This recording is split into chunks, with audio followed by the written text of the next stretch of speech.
Hickston Road waterfall is at the bottom of Hickston Road and Hunan Road, I think.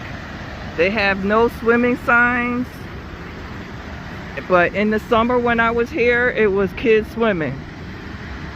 All this was vegetation, so you really couldn't see the rocks or anything down here. But I wanted to come see the waterfall while I was here, because I may not be here in the summer since I'm here now in the winter. I saw a picture on Facebook of the waterfall when it was covered with snow and ice, but it's still pretty nice.